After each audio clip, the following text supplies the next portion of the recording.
বন্ধুরা, কেমন আছেন আপনারা? আশা করি অনেক অনেক ভালো আছেন। তো আপনার দোয়ায় আমিও ভালো আছি। আজকে সকালবেলায় উঠে কইতেছি কি রান্ধুম। অমনি হঠাৎ করে আমার মনে পড়ে গেল আজকে একটু সবজি খিচুড়ি রান্ধি। যে কথা সেই কাজ, বসিয়ে দিলাম চালে ডালে সবজি টবজি দিয়ে সব কিছু দিয়ে ভাপে। এই দেখেন সিদ্ধ হয়ে গেছে গা, এখন খালি সম্বার দেওয়ার পালা। সম্বারের মধ্যে আর কি দিমু, তেজপাতা দিমু, শুকনো মরিচ দিমু, পাঁচফোড়ন দিমু, তারপরে ভিজে রাখছি কিছু সয়াবিন গোটা। হয়তো বাবার অনেকে কইবে পারেন সয়াবিন গোটা আবার কি। আমি জানি 80% মানুষই সয়াবিন গোটাকে হেঁটে বুঝবার পারছেন, আর বাকি 20% যদি না বুঝা থাকেন সেটা যে কোনো মুদি দোকানে গিয়ে কইবেন সয়াবিন গোটা দেন। সয়াবিন গোটা কিন্তু বেশ ভালো লাগে, এগুলো মাছ দিয়ে রান্না করলেও ভালো লাগে, আবার নিরামিষ রান্না করলেও ভালো লাগে, আমার কাছে তো বেশ ভালো লাগে।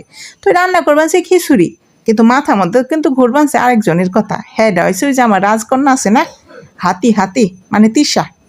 তিশা তো আবার খিচুড়ি পছন্দ করে না।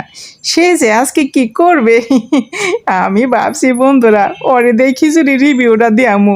আমি ভাবতেছি কি বাজে রিভিউগুলাই না দিব, যে গে দেখ, ভালো হোক মন্দ হোক দিব তো একটা। ও না, বিশ্বাস করবেন না, খিচুড়ি দেখলে মুখটারে যে কি কাচু মাচু করে। মুখ দেখে আপনাকে মনে হইব মুখের মধ্যে খিচুড়ি না বিষ দিছে, বিষ। আপনারা বিশ্বাস যদি না করেন দেখেন, ও তো একদম খিচুড়ি পছন্দ করে না। আমারে কয়, মা তুমি কি খিচুড়ির মধ্যে কি স্বাদ পাও? আমি কেমনে এই অবুঝ মাইয়াডারে বুঝাই। হা হা হা, খিচুড়ি গরম গরম কি যে মজা!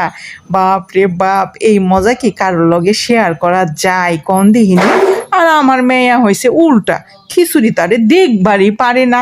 খিচুড়ি দেখলেই তার মাথার মধ্যে টনক নইরা যায়, কি রান্না করছি কি রান্না করছি।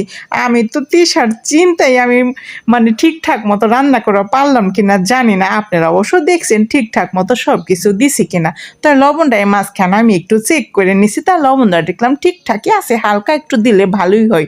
তো দিয়ে দিলাম। আর এখন কি দিলাম আদা বাটা, জিরা বাটা, আর গরম মশলা বাটা।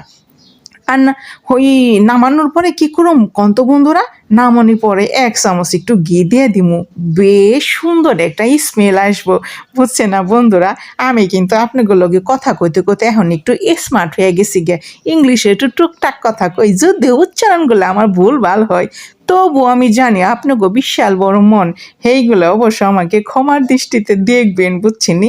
আর এখনও যে মশলাপাতিগুলো না সুন্দর করে মিলে মিলে দিবেন, যাতে আবার দলামলা না লেগে থাকে। দলামলা লেগে থাকলে তো সেগুলো খাইতে ভাল লাগবো না, তাই না? এই যে দেখেন খিচুড়ি কালারটা কিন্তু একেবারে